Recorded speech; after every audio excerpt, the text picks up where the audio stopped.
Practical mindfulness that meets you where you are. This is Mindfulness Unscripted. I'm Jon Orsini. In meditation or in a breathwork session, when you get distracted and you get taken out of it, recognize that the distraction is not the problem. The distraction, whether that's an external stimulus or an internal one, is not what is taking you out of your practice. It's your relationship to the distraction that is taking you out of it.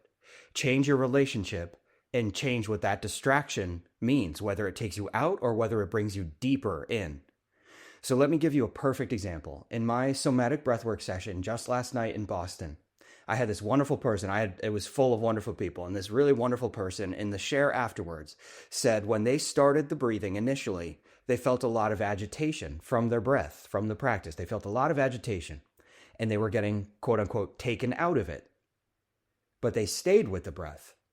And as they breathed into that feeling of agitation, they started to get these messages around freedom and liberation and letting go. And as they continued to breathe into it, they had this complete full circle experience of the agitation, not only not taking them out of it, but by breathing into that feeling, by taking them deeper into their experience and finding freedom, liberation, letting go on the other side. They had a full circle experience.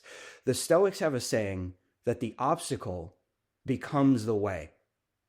So the obstacle, in this case, the distraction, feels like the thing that's standing in the way of our mindfulness practice, of our peace, of our clarity, of feeling safe in our body. The distraction seems like it's the thing in the way, but the distraction can become the way. The distraction can, interestingly enough, become the way in to deeper practice. And quite frankly, I think it is the way in to deeper practice. Because what's distracting us is telling us a deeper truth about what our likes and dislikes are, what our comfort zone is. And when we explore these edges, that's how we expand the capacity of our nervous system to live a more full, authentic, and vibrant life. So the obstacle is the thing that stands in the way until we decide that the obstacle is the thing that becomes the way. And now in our life, we all have obstacles to a greater or lesser degree. And I'll use this metaphor. Say you're going for a jog. I just got back in from a jog this morning. Say you're going for a jog and you come up to a brick wall. You either say, here's an obstacle that stands in the way. I guess I'm not jogging anymore. And then, drop your head and walk away. I'm distracted. This thing's in the way, right? I say in quotes, I'm distracted. Or you're jogging, you come up to a brick wall. Another option is you could just try to pound on it with your fist and try to push your way through it, but of course you're just going to hurt yourself, so that's not it either.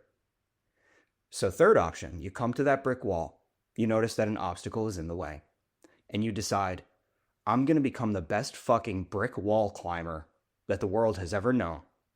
I'm going to climb this brick wall. So you set out that morning thinking you're going to be a jogger, and you turn into an expert brick wall climber. So many of us are looking for purpose, deeper meaning in our lives, and sometimes we get lost along that path, and we're trying from our minds to say, maybe it's this, maybe it's that, maybe it's this, maybe it's that, when very often it's, interestingly enough, the obstacles that are right in front of us that are showing us the way to our deeper purpose. Now, you may believe in a divine plan for things. You may not believe in anything. When it comes to this, in that sense, it doesn't matter what you believe or don't believe. When you see obstacles, if you choose to engage with them, that they are the way forward, that navigating, understanding, exploring the edges of that obstacle is your purpose, is your way forward. That's your life purpose right in front of you. That's meaning right in front of you. You don't have to try to keep looking past it or turning back around because you ran into an obstacle and then you're like, I guess that's not it. I guess that's not it. It is it. And in the microcosm of your mindfulness practice, again, whether that's meditation or breath work, any mindfulness practice where you're exploring the deeper layers of your consciousness, the distractions are the obstacles. The distractions are your way in. They're not the thing that's pulling you out. So in closing here, recognize when you run into distractions, when you run into obstacles in your meditation practice, in your breathwork practice, recognize that is not the thing taking you out. When it does take you out, say, what's the information here? Let me sit with this for a little longer. There's information here. whether it's a sound, an external distraction, or whether it's an internal, again, quote unquote, distraction, a chattering mind, feelings of agitation, feelings of boredom.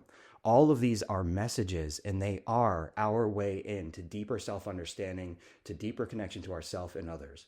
If you enjoyed this episode, check out more at Mindfulness Unscripted on YouTube and Spotify, on Instagram at Jon Orsini, JONORSINI, at jonorsini.com for questions, comments, more information, free discovery calls, Zoom sessions, and in-person sessions in New York City, Boston, at Kripalu Center, around the Northeast and beyond. Reach out anytime, and I'll see you in the next one.